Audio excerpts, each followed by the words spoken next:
Hello, good morning, guys. Hello, good morning. This is your brother Mark. We have a update for today about God's Word and about studying the Word of God for today. About God's statement or God's information about regarding His law or God's will for today.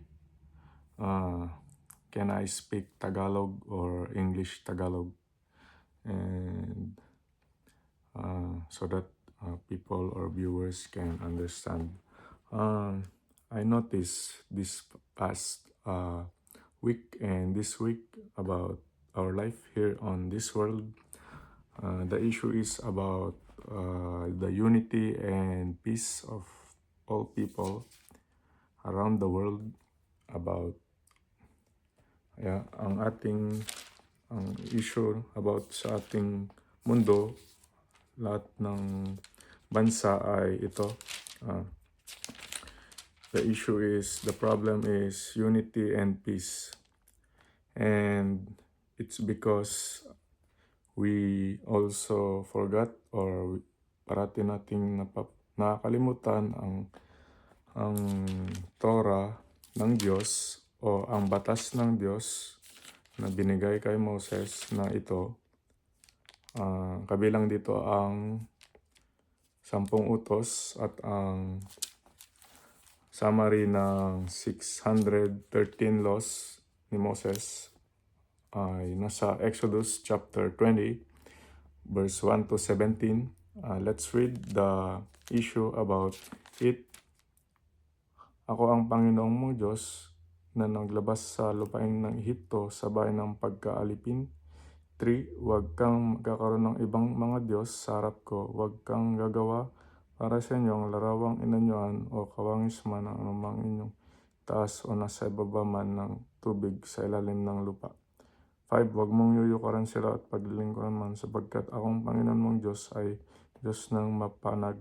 Ninugbuhuin ng aking dinadalo ang kasalanan o kasamaan ng mga magulang sa mga anak hanggat sa ikatlo, ikapapat sa linlahin ng napupod sa akin. At yung number one issue about this, yan yun. Pangalawang issue is yung remember the Sabbath day to keep it holy. Yan yun. Walang nagsisimba tuwing weekend. Parati silang gumagala. Kailangan. Okay pa yung nag-i-stay ka sa bahay, yung rest day ng weekend, kaysa yung gumagala ka na nang hindi naman kalugod-lugod sa Diyos o pupunta ka sa sugal, ganun, mga ganun. Tapos yung third issue is yun nga yung ito, the ninth commandment, you shall not murder or you shall not kill.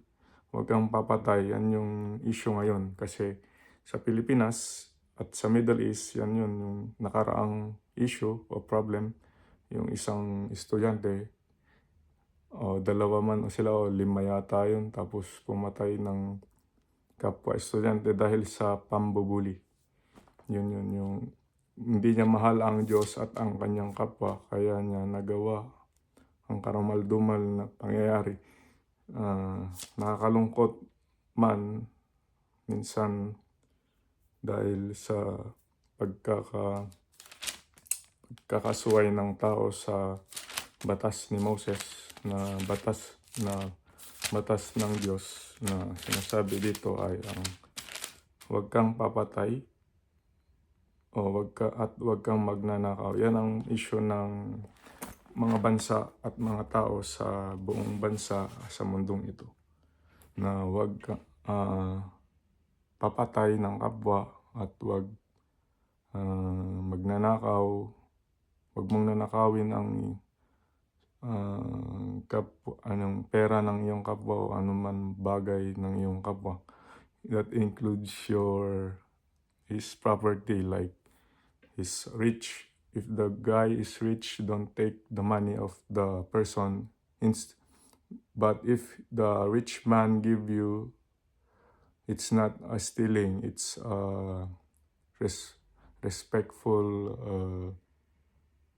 The way he give you money, it's about because you work for him, for his company or his business. But don't take or scam or corrupting the money of your employer or even the government, because the money is not ours, it's God's money. Use it nicely and for good. Thank God, before I was a kid, I'm not a godly person before, and I took money from other people, like stealing. But now God changed me and give His commandments to follow it, like the Torah says. Don't steal, don't take other people's item or money, but humingi, wag magnakaw, yun yung ibig niyang sabihin. At doon naman sa pinaghihingian, dapat magbigay. At doon naman sa humihingi, dapat makontento sa binigay. Hindi yung magrereklamo ka, "Oy, ang lit naman ng binigay ni ganito." Hindi, dapat makontento at magpasalamat. God bless. Salamat sa Diyos. Bye. Ito lang po yung statement na i-share ko ngayon dahil ayon sa aking experience at ayon sa aking natutunan sa araw, sa linggong ito at nung nakaraan. Praise God and shout out to all the Christians or maka-Diyos sa buong mundo, anuman ang kanilang mga religion. God bless and shalom. Bye.